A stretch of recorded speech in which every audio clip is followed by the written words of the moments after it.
पडला तरी तो पुन्हा उठेल। बऱ्याचशा वेळेस काय होतं, ज्यावेळेस काहीतरी पाप आमच्या हातून घडतं किंवा चूक आमच्या हातून होते, त्यावेळेस काही लोक असा विचार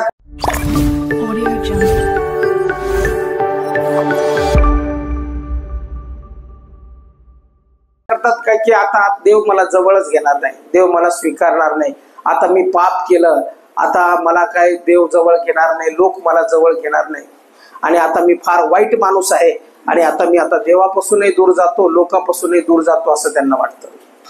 पण या ठिकाणी पवित्र शास्त्र स्पष्ट सांगतं की धार्मिक व्यक्ती 7 वेळा जरी पडला तरी तो उठून उभा राहतो। म्हणजे याचा अर्थ जर तुम्ही पापात आहात तर पुन्हा एक वेळेस परमेश्वर तुम्हाला संधी देत आहे उठून उभा राहण्याची। जर आम्ही पापात आहोत, जर आम्ही चुकीच्या गोष्टी करत आहोत, तर परमेश्वर म्हणतो पुन्हा उठून उभं राहा, ते पाप त्यागून दे आणि परमेश्वराच्या सानिध्यामध्ये चालायला सुरुवात कर। बऱ्याचशा वेळेस आम्ही काय करतो, लोक काय म्हणतात त्याच्याकडे लक्ष देतो। लोक दोष देतातच, चांगल्या माणसालाही दोष देतात आणि वाईट माणसालाही दोष देतात, लोक दोषच देत राहणार। तुम्ही चांगलं जरी केलं तरी म्हणतील काहीतरी गडबड दिसते, आणि वाईट जरी केलं तर बघा तो असा वाईट माणूस होता असं म्हणतील। म्हणून लोकांकडे लक्ष द्यायचं नाही। बऱ्याच वेळेस आम्ही काय करतो, लोक काय म्हणतात, लोक आम्हाला दोषी ठरवतात, आणि दोषी ठरवल्यामुळे आम्हाला असं दोषत्वाची भावना निर्माण होते, आणि आम्हाला असं वाटतं की आता चर्चला जाणं नको, प्रार्थना करणं नको, लोकात मिक्स होणं नको, मी फार पापी मनुष्य आहे। वाटतं ना? कोण पापी ठरवतो तुम्हाला? मनुष्य पापी ठरवतो। मनुष्य पापी ठरवतो त्यावेळेस आम्ही स्वतःला पापी म्हणतो। काही लोकांचं पाप उघड होतं, काही लोकांचं पाप उघड होतं, काही प्रकरणं उघड पडतात, आणि मग आपण काय म्हणतो, बघा या माणसाने पाप केलं, बघा या बाईनी पाप केलं। का बरं पाप केलं? कारण की तिचं उघडं पडलं। पण जे झाकून करतात त्याचं काय? जे झाकून पाप करतात त्याचं काय? लपून छपून पाप करतात त्याचं काय? दुसरीकडे, इथं नाही करत, चला कुठंतरी दुसरीकडे जाऊ जिथं मला कोणीच बघत नाही, तिथं जाऊन पाप करतात त्याचं काय? काही काही म्हणत असतील, बाळक साहेब मी आलो का पापावरच संदेश देतात। काय होतंय, तुम्ही येता आणि त्याच वेळेस माझा विषय तोच असतो, आणि तुम्ही अचानक त्याच दिवशी येता, माझा विषय तोच आहे। धार्मिक 7 वेळा जरी पडला तरी तो पुन्हा उठून उभं राहतो। पण केव्हा उठून उभं राहतं? त्याने पाप त्यागून द्यावं, व्यभिचार त्यागून द्यावा, जार कर्म त्यागून द्यावे, जर चुकीच्या गोष्टी त्याच्या शरीरात वस्ती करत आहेत तर त्या त्याने सोडून द्याव्यात, आणि म्हणावं परमेश्वरा मी पश्चातापी अंतकरणाने तुझ्याकडे येतो। आणि जो पश्चातापी अंतकरणाने त्याच्याकडे येतो तो 7 वेळेस जरी पडलेला असला तरी परमेश्वर त्याला 8व्या वेळेस उठून हालेलुया। जर देव दोष देत नाही तर मनुष्याला काय गरज आहे दोष देण्याची? काही लोक बघा चर्चा करताना पण याची चर्चा त्याची चर्चा, याने असं केलं त्याने तसं केलं, याने असं केलं। अरे तुम्हाला काय करायचंय, कोणी काय केलं, आपण काय केलं ते बघायचं आपल्याला। ज्यावेळेस एकत्रित येतो त्यावेळेस काय चर्चा होती आपली, त्याने बघा ना किती पाप केलं, तो किती पापी मनुष्य आहे, तो किती वाईट आहे, त्याचं असं प्रकरण उघड आलं बरं का, त्याने असं केलं। आपल्याला काय करायचं, त्याचं प्रकरण उघड आलं, त्याने ते पाप केलं, त्याचा आणि देवाचा संबंध, तो पश्चाताप करील, तो देवाला क्षमा मागेल, त्याचा आणि देवाचा नातेसंबंध। दोष देणारा कोण? देव। पण दोष इथं कोण देतं समाजामध्ये? मनुष्य देतं। मला आज काय सांगायचंय, जर तुम्ही धार्मिक आहात आणि जर तुम्ही पापात पडलेले आहात आणि आजही त्या पापामध्ये आहे, तर परमेश्वर तुम्हाला आज एक संधी देत आहे, आता तरी पाप सोडून द्या आणि पुन्हा उठून उभे राहा। परमेश्वर तुम्हाला क्षमा करतो। कदाचित मनुष्य क्षमा करणार नाही, पण परमेश्वर तुम्हाला क्षमा करतो। जर आम्ही पेत्राबद्दलचं जीवन बघितलं तर पेत्राबद्दल पवित्र शास्त्र काय सांगतं आम्हाला? पेत्र 3 वेळेस येशू ख्रिस्ताचा नाकार करतो। तो काय म्हणतो, जर मत्तई 26 याचा 69 ते 75 वचन बघितलं तर त्यामध्ये म्हटलेलं की पेत्राने 3 वेळेस येशूचा नाकार केला। पण त्याच्या अगोदर ज्यावेळेस तो येशू बरोबर बोलतो त्यावेळेस तो काय म्हणतो, येशू मी तुला कधीच सोडणार नाही, येशू तुला जर मारायला कोणी आलं ना तर मी पहिले समोर उभा राहील। पण ज्या वेळेस येशू त्याला बोलतो की आजच तू मला 3 वेळेस नाकारशील, त्यावेळेस खरोखर त्याने 3 वेळेस नाकारलं। किती वेळेस नाकारलं? 3 वेळेस। 1 वेळेस नाही नाकारलं, 3 वेळेस येशूला नाकारलं। कसं वाटलं असेल येशूला? येशू अंतर्यामी होता, येशूला माहित होतं हा मनुष्य आहे। आज जो मनुष्य आम्हाला म्हणतो की मी तुला 7च देईल, पण तो 7 देईल किंवा न देईल हे त्याच्यावरती डिपेंड आहे। जर खरंच प्रामाणिक असला तर 7 देईल। पण पेत्र जो होता, पेत्राबद्दल पवित्र शास्त्र सांगतं की 3 वेळेस त्याने नाकारलं, म्हणजे त्याने काय केलं? चूक केली। 3 वेळेस नाकारून देखील परमेश्वर प्रभू येशू ख्रिस्त ज्यावेळेस मरणातून उठला त्यावेळेस त्याला त्याच्या पापाची क्षमा केली, त्याच्या चुकांची क्षमा केली आणि त्याला म्हटलं की मी या खडकावर माझी मंडळी स्थापन करेन. पेत्र चुकलेला होता. यहूदा इस्करियोत बद्दल आम्ही वाचतो. यहूदा इस्करियोतने येशू ख्रिस्ताला धरून दिलं आणि धरून दिल्यानंतर त्याने काय केलं, ते पैसे घेतले आणि पैशामध्ये येशूचा सौदा केला आणि जाऊन त्याने येशूला धरून दिलं. पण मला सांगा तुम्ही, येशूला जरी त्याने धरून दिलं, पैसे घेतले आणि जर त्याने आत्महत्या न करता येशूला पुन्हा क्षमा मागितली असती तर येशूने क्षमा केली असती की नसती? 100% केली असती. का? कारण की त्याने गळफास घेऊन मरण पावला, त्याने पाप केलं, तो मरण पावला, पण येशू मरणातून पुन्हा उठला. येशू मेलेला नाही, येशू मरणातून पुन्हा उठला. मग जर हा यहूदा इस्करियोत पुन्हा येशूकडे गेला असता आणि म्हटला असता माझ्याकडून चूक झाली, माझ्याकडून पाप झालं, मला क्षमा कर, त्यावेळेस यहूदा इस्करियोतला येशू ख्रिस्ताने क्षमा केली असते आणि पुन्हा त्याला 12 शिष्यामध्ये गौरवण्यात आलं असतं. मग आज पवित्र शास्त्र आम्हाला तेच सांगतं, निवडलेले ज्यावेळेस पडतात त्यावेळेस लोकांकडे लक्ष देऊ नका, आपल्या देवाकडे लक्ष द्या.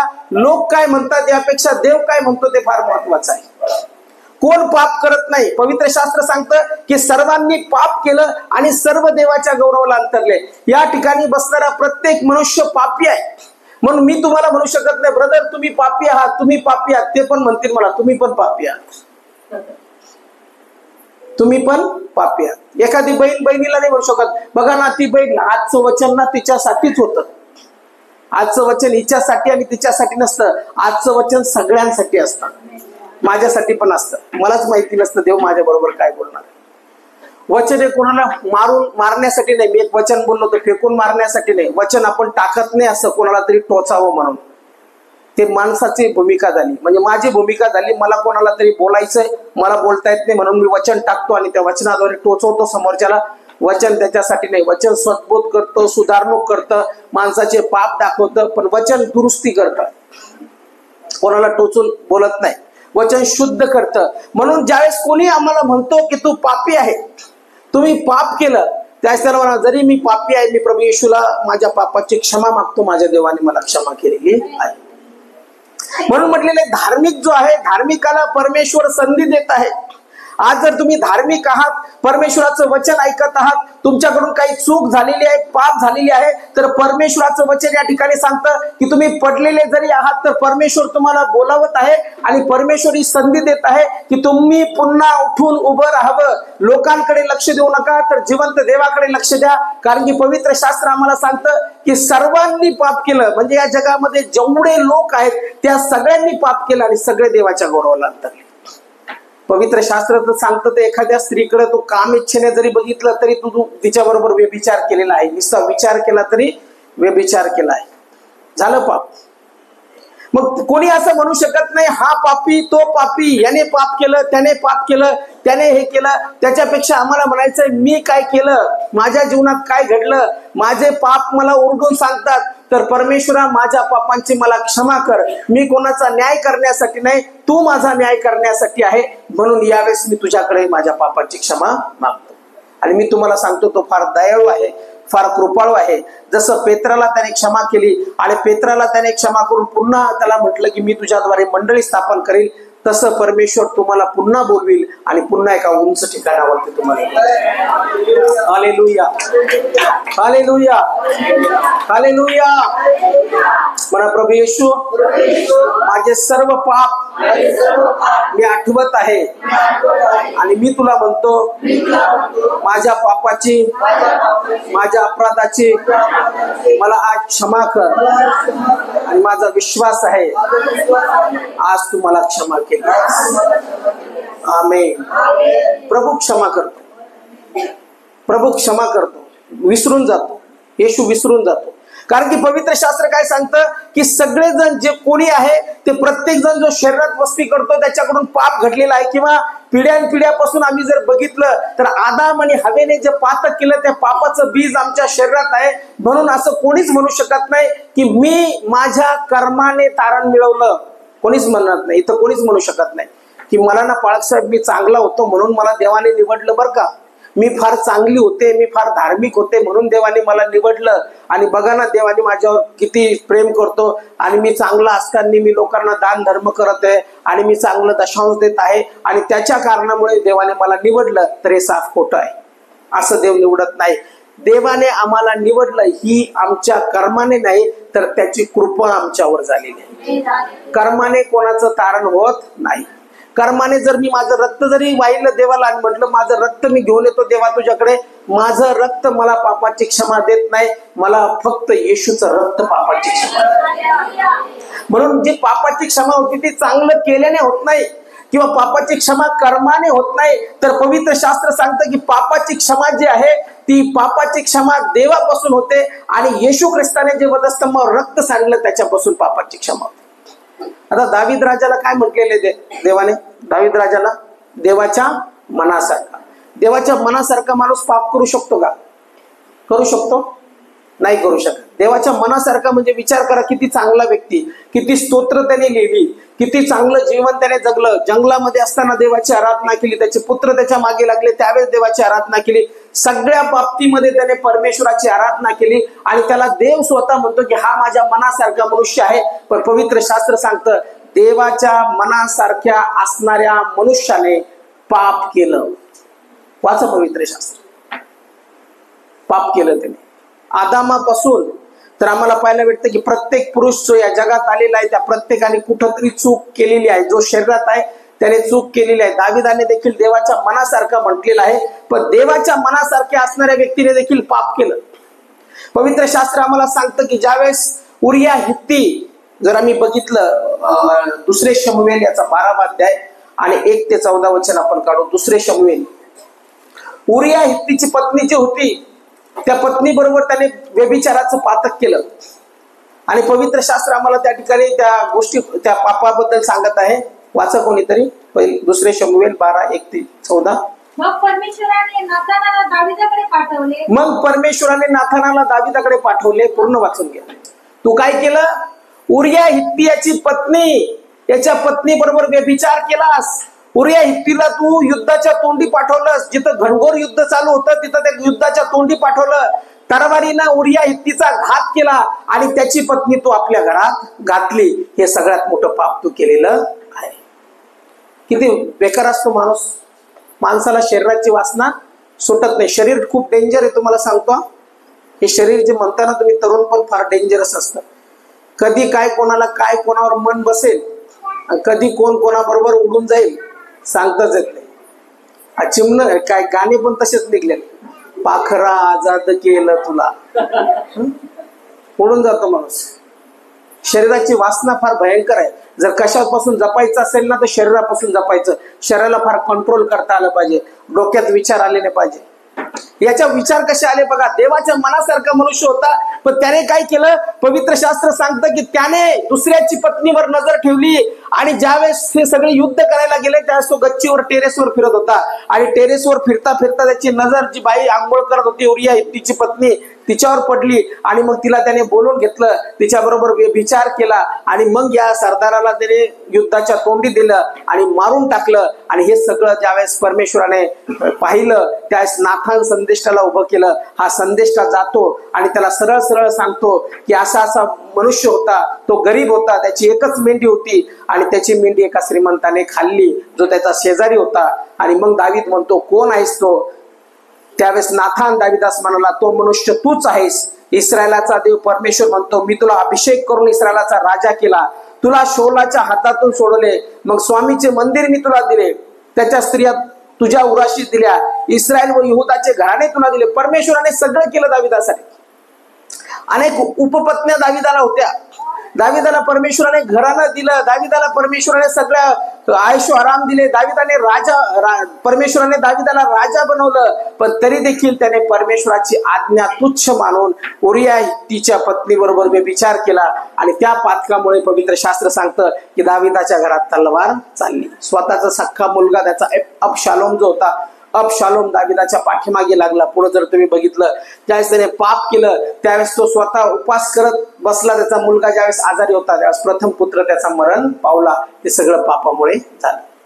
असं म्हणू नका पापाचं शासन होत नाही. ज्यावेळेस आम्ही पाप झाकून करतो त्यावेळेस परमेश्वर ते पाप उघड करतो आणि त्या पापाचं शासन आम्हाला एक दिवस होतं. म्हणून पवित्र शास्त्र आम्हाला काय सांगतं की दावीद पडला, पण दावीद पडलेला असताना दावीदाने आणखी जास्त पाप केलं नाही.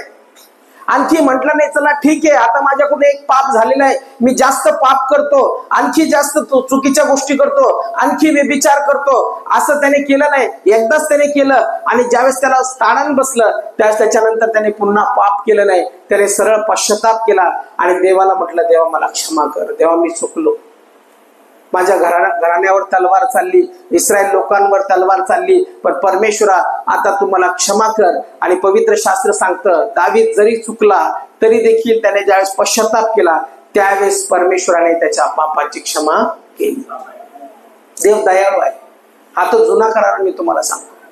जुन्या करारामध्ये परमेश्वराने दावीदाला क्षमा केली.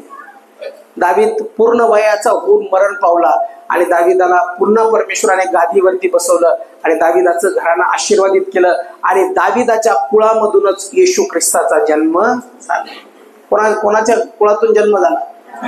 दावीदाचा, जो पापी मनुष्य होता, ज्याने पाप केलं, इतराच्या पत्नीला आपल्या घरात घालून घेतलं, तरी देखील परमेश्वराने त्याला क्षमा केली. का क्षमा केली?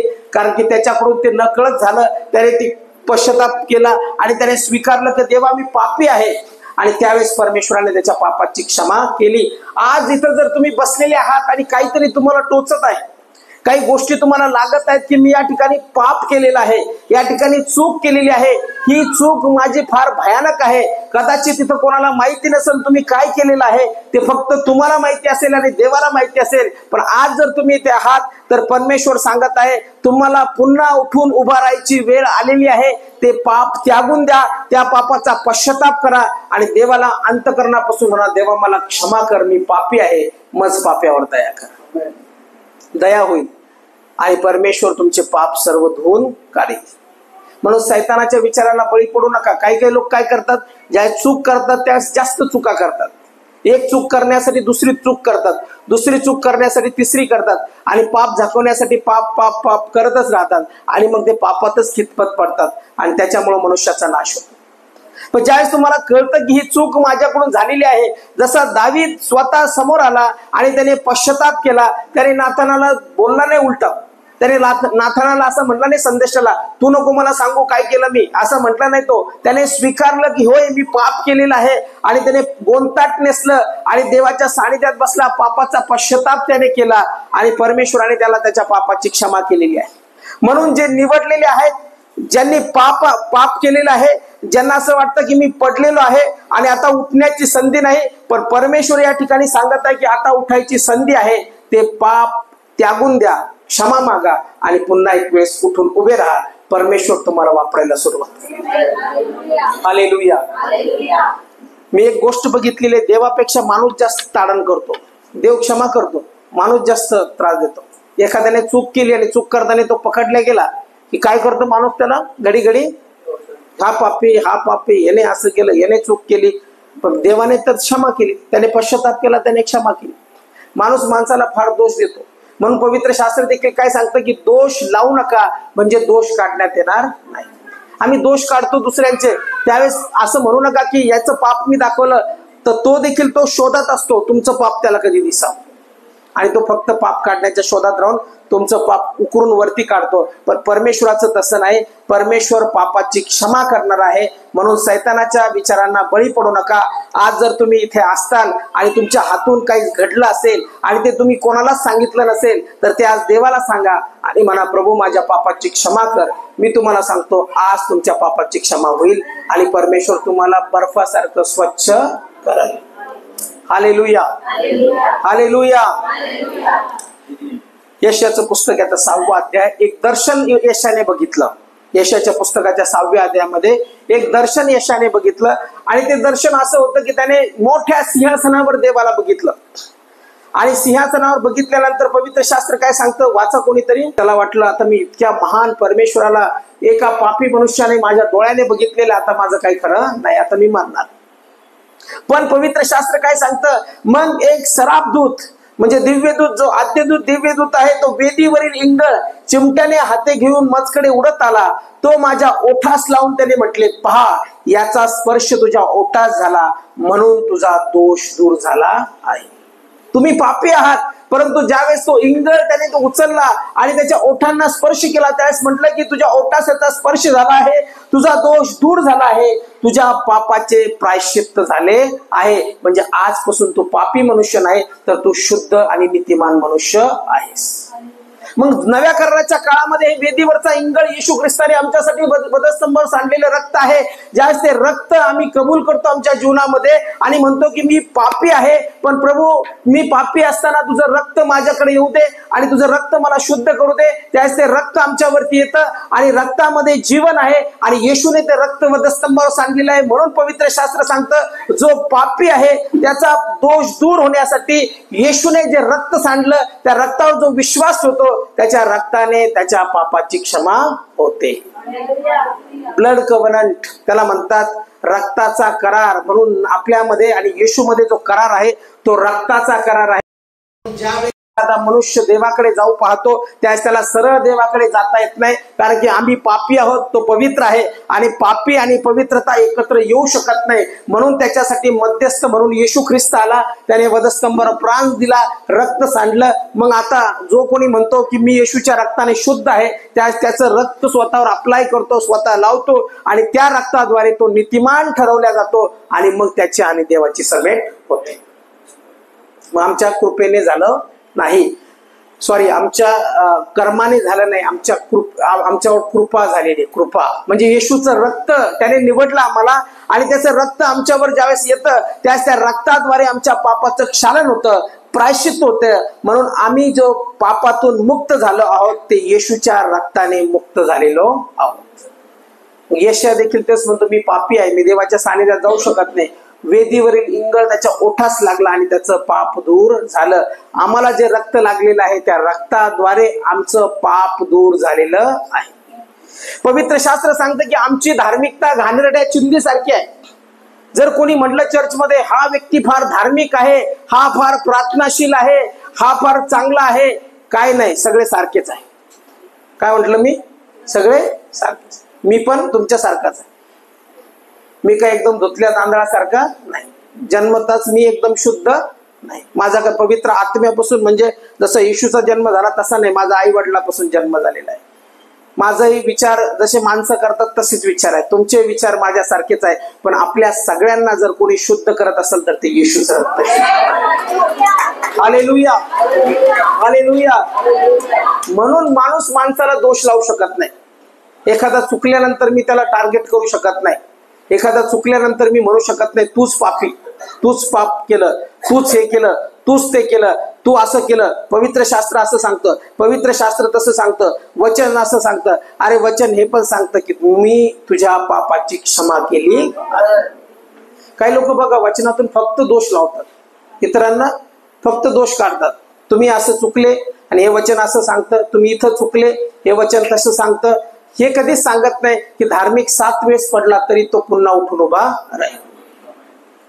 एखादा चुकला त्याच्यावरती चुकी चुकी चुकी करून त्याला एकदम हे करून टाकतात, डाऊन करून टाकतात की परत तो माणूस उठलाच नाही पाहिजे. पण येशू तसं करत नाही, देव तसं करत नाही.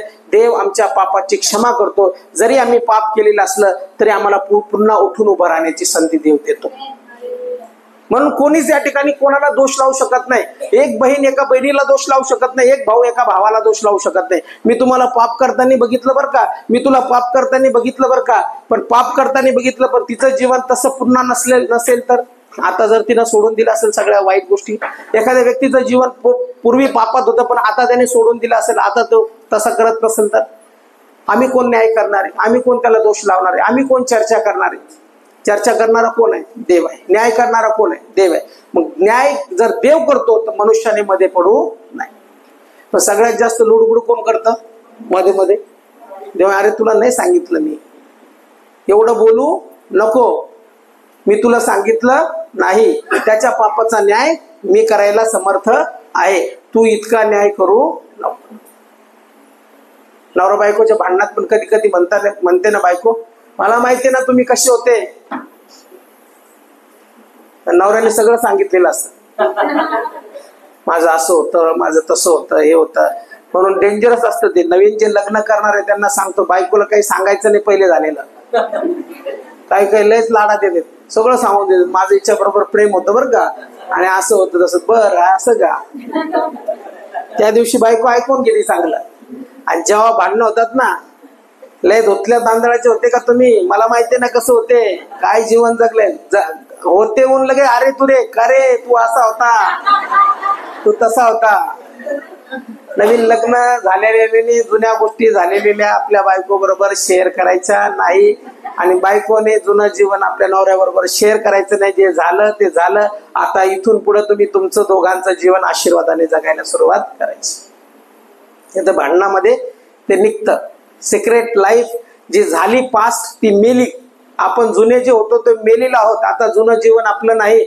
जुना मनुष्य मरण पावलेला आहे, आणि आता जुना मनुष्य माझ्यामध्ये जगत नाही, तर माझ्यामध्ये आता ख्रिस्त आता पुन्हा जुना मनुष्य जगणारच नाही.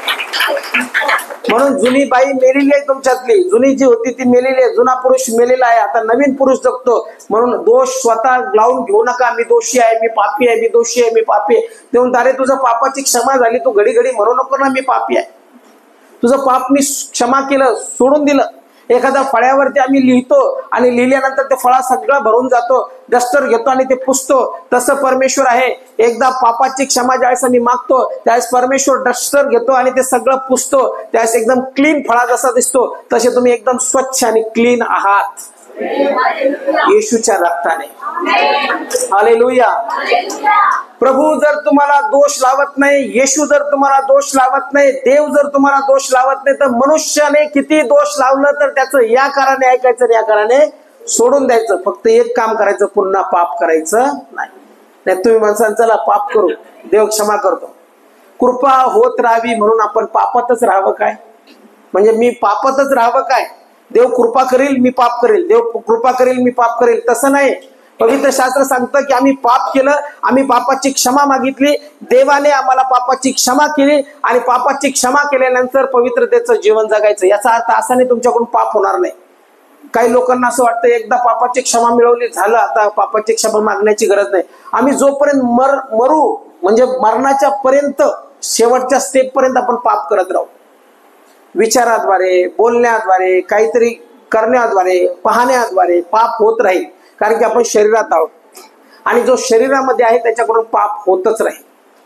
म्हणजे याचा अर्थ पाप करायचं नाही, पाप न कळत होतच राहील. परंतु त्या पापाची क्षमा प्रभू येशूने आमच्यासाठी केलेली आहे, वधस्तंभावरती प्राण देऊन. म्हणून जुन्या कराराच्या काळात पाप केलं मनुष्याने की रक्त घेऊन जायचा, कोंबड्याचं, बकऱ्याचं किंवा होल्याचं रक्त घेऊन जायचा. याजक ते रक्त घ्यायचा आणि रक्त वेदीवरती शिंपडायचा, आणि मग सांगायचं त्यांना जाऊन की आता तुमच्या पापाचं प्रायश्चित्त झालं, तुमच्या पापाची क्षमा झाली, आता पुन्हा पाप करू नका. पण पाप व्हायचं त्यावेळेस पुन्हा ते घेऊन यायचे, आणि पुन्हा रक्त शिंपडल्या जायचं, आणि मग रक्त शिंपडल्या गेल्यानंतर परत म्हणायचे की आता तुमच्या पापाचं प्रायश्चित्त झालं, पाप पुन्हा करू नका. पण मनुष्य चुकतच असतो. मग त्याच्यासाठी देवाने योजना केली, आणि त्या योजनेअंतर्गत येशू ख्रिस्त एकदाच आमच्यासाठी वधस्तंभावर मरण पावला. म्हणून आम्हाला कोंबडं, बकरं, काही रक्त वेदीवरती शिंपडण्याची गरज नाही. आमच्यासाठी एकदाच प्रभू येशू ख्रिस्ताने वधस्तंभावर रक्त शिंपडलेलं आहे, आणि जो कोणी येशूच्या रक्तावर विश्वास ठेवतो त्या क्षणी त्याच्या पापाची क्षमा होते. आम्हाला कुठं जायची गरज नाही, फक्त आम्हाला विश्वासाची गरज आहे. विश्वासाने जो बोलतो त्या क्षणी त्याचे दोष मुक्त होतात, आणि परमेश्वर त्याला सर्व पापापासून दूर करतो, आणि त्याच्या पापाची क्षमा, आणि त्यावेळेस आमच्या पापाची क्षमा होते. म्हणजे येशूने वधस्तंभावरती आमच्या पापाची क्षमा केली आहे. पापापासून मुक्त व्हायचं आहे. या जगामध्ये जर आम्हाला सार्वकालिक जीवनामध्ये प्रवेश करायचा आहे, तर दुसरं तिसरं काहीच नाही, येशूचं रक्तच आम्हाला सर्व पापापासून शुद्ध करतं. काही जण म्हणतात 3 खिळ्यामध्ये येशू मेला, ते रीलवरती टाकतात 3 खिळ्यामध्ये येशू मेला, पण त्याचं महत्व त्यांना माहिती नाही. येशू ज्यावेळेस वधस्तंभावर मरण पावला त्यावेळेस फक्त त्याचंच रक्त मनुष्याच्या पापाची क्षमा करू शकतं. का करू शकतं ते पण मी तुम्हाला सांगतो. कारण की आपल्या सगळ्यांचं रक्त जरी दिलं तरी पापाची क्षमा होत नाही. तो देवाचा पुत्र होता, आणि त्याला जगात माणसासाठी पाठवलेलं होतं, जेणेकरून तो वधस्तंभावर आपला प्राण देईल. जे जुन्या करारामध्ये परंपरा होती की रक्तांचं शालन झाल्याशिवाय पापाची क्षमा होत नाही. मग एकदाच मनुष्याचा पुत्र म्हटलेला आहे, म्हणजे देवाचा पुत्र येशू याने एकदाच वधस्तंभावरती प्राण दिला आणि जे त्याचं रक्त सांडलं त्या रक्ताद्वारे आमच्या पापाची क्षमा होते. म्हणजे कोण क्षमा करतं आम्हाला? येशूचं रक्त पापाची क्षमा करतं. म्हणून म्हटलेलं की येशूचं रक्त आम्हाला सर्व पापापासून शुद्ध करते. म्हणून आज जर तुम्ही पापी आहात, आजही पापात आहात, आजही चुकीच्या गोष्टी आहेत, तर त्या चुकीच्या गोष्टी आम्हाला आमचं स्वतः तारण देऊ शकत नाही, आमचे कर्म तारण देऊ शकत नाही, चांगल्या गोष्टी तारण देऊ शकत नाही, मी किती चांगला आहे हे तारण देऊ शकत नाही. तर फक्त म्हटलेलं आहे त्याचा पुत्र येशू ख्रिस्त आपल्याला सर्व पापापासून त्याचा पुत्र येशू याचे रक्त आपल्याला सर्व पापापासून शुद्ध करते. म्हणजे कोणाचं रक्त शुद्ध करतं? येशूचं. दुसरं रक्त चालत नाही. मग आज काही लोक म्हणतील आजही आम्ही त्याच्यासारखं वधस्तंभावर मरू, आजही मी त्याच्यासारखं मला खिळा, वधस्तंभावर मारा आणि माझं रक्त सांडू द्या, मग मी डायरेक्ट स्वर्गात जाईल. स्वर्गात नाही जाणार तुम्ही, नरकात जाता. तुम्हाला कोण सांगितलं वधस्तंभावर मरायला? आणि तुम्हाला कोणी सांगितलं रक्त सांडवायला? रक्त एकदाच सांडलं, ते त्याचा पुत्र येशू ख्रिस्ताचं. आपण मेलो जरी वधस्तंभावर तरी आपण स्वर्गात जाणार नाही, कारण की आपल्याला एकच दिलेले वचन, येशूच्या रक्तावर विश्वास ठेवा आणि ते रक्त स्वतःच्या जीवनामध्ये कबूल करा की येशू तुझं रक्त मला सर्व पापापासून शुद्ध करतं, मी ते रक्त माझ्या जीवनावर स्वीकारतो, माझ्या पापाची क्षमा झाली आहे. त्याच वेळेस पापाची क्षमा होते. म्हणून या जगामध्ये कोणाचं रक्त चालणार नाही, कोणत्या प्राण्याचं रक्त चालणार नाही, कोणत्या मनुष्याचं रक्त चालणार नाही. एकच रक्त चालतं आणि ते रक्त म्हणजे प्रभू येशू ख्रिस्ताचं रक्त. म्हणून ते रक्त नेहमी आपल्या कुटुंबावर कबूल करा, आपल्या लेकरांवरती कबूल करा. ज्यावेळेस तुम्ही बाहेर निघता त्यावेळेस ते रक्त अप्लाय करा. म्हणा अप्लाय करा म्हणजे रिअल रक्त नाही, येशूचं रक्त मी माझ्या शरीरावर, माझ्या कुटुंबावरती, माझ्या लेकरावर कबूल करत आहे, कारण की येशूच्या रक्ताने नवा करार झालेला आहे. येशूच्या रक्ताने नवा करार झाला. आता जुना करार कसा होता? प्राण्याच्या रक्ताने, प्राण्याचं रक्त शिंपडल्या जायचं. निर्दोष प्राणी, जसं बकरा निर्दोष आहे, कोकरा निर्दोष आहे किंवा होला निर्दोष आहे, त्याचं रक्त शिंपडल्या जायचं आणि मग म्हणायचे पाप क्षमा झाली. पण आता प्राण्याचं रक्त नाही, येशूचं रक्त सांडल्या गेलं आणि रक्तामध्ये जीवन आहे. ते रक्त आम्हाला पापापासून शुद्ध करतं. म्हणून माझ्या पापाची क्षमा, तुमच्या पापाची क्षमा फक्त आणि फक्त येशूचं रक्तच करतं. म्हणून आज जर तुम्हाला स्पर्श होत आहे, आज जर तुम्हाला जाणीव होत आहे की मी पापी आहे आणि मला पापाची क्षमा पाहिजे, तर आज प्रार्थनेमध्ये कबूल करा, येशू तुझं रक्त मी माझ्या स्वतःच्या शरीरावर कबूल करत आहे आणि माझे सर्व पाप तू धुवून स्वच्छ कर. त्याच वेळेस तुम्ही स्वच्छ होणार आणि तुमचे पाप सर्व काही माफ होणार. Hallelujah, hallelujah. मी एवढं तुम्हाला काय सांगत आहे? याच्यासाठी की तारण आम्हाला कळालं नाही, तारण आम्हाला कळालं नाही. काही जण म्हणतात तारण तारण तारण. अरे तारण काय? तारण म्हणजे येशू ख्रिस्तावर विश्वास ठेवणं, येशूने जे रक्त सांडलं आमच्यासाठी त्याच्यावर विश्वास ठेवणं आणि विश्वासाने पापाची क्षमा मिळवणं. रोमकरासपत्राचा 10वा अध्याय 9 वचन काय सांगतं बघा. रोमकरासपत्राचा 10वा अध्याय 9 वचन.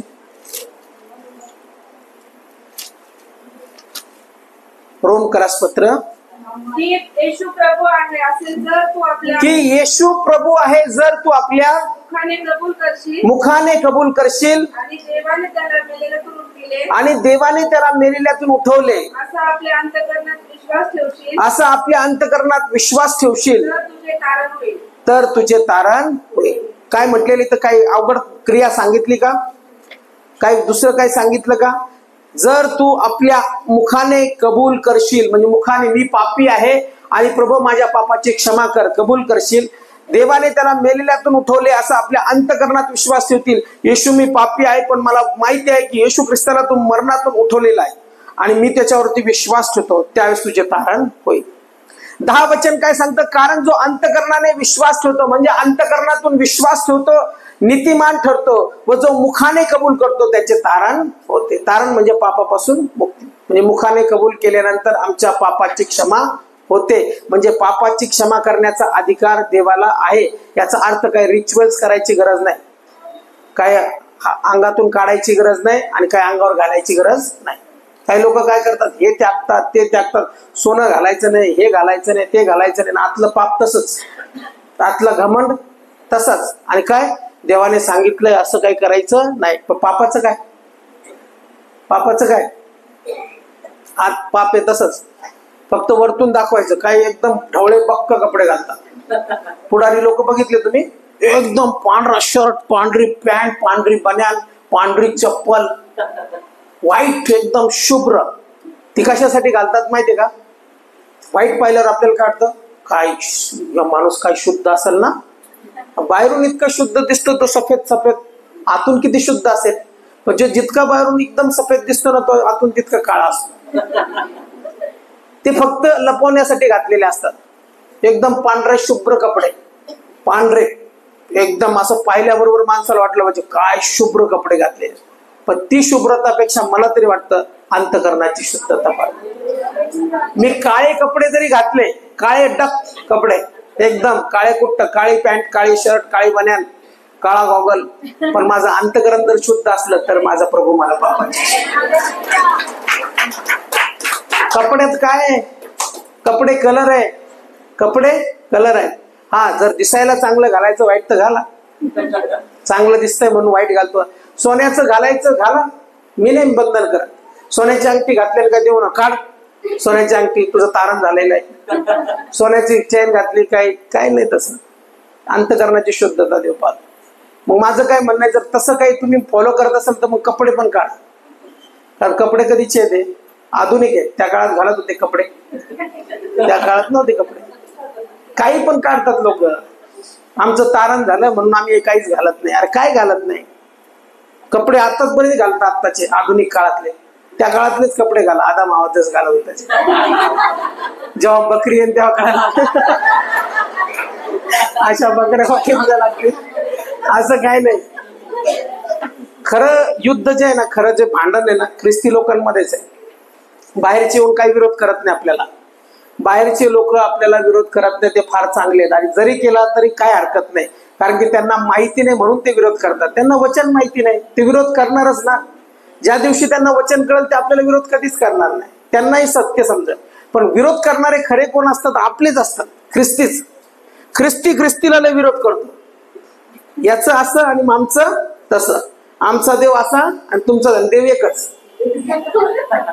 आमच्या चर्चमध्ये असं आणि तुमच्या चर्चमध्ये तसं. आमच्या इथं असं करतात आणि तुमच्या इथं तसं करतात. अरे काही करा, पण येशूने आमच्या पापाची क्षमा केलेली आहे.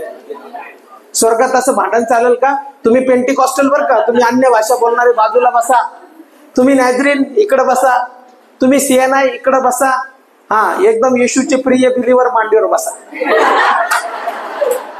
असं काय का? मला नाही वाटत. काही चर्चेस मध्ये म्हणतात महिलांनी बोलायचं नाही. एक वचनाचा रेफरन्स, महिलांनी बोलायचं नाही. मग मला विचार येतो कधी कधी, मला मुलगी नाही झाली, देवाने दिली असती तर खूप चांगलं झालं असतं. आता नको, आता 2 बस झाले.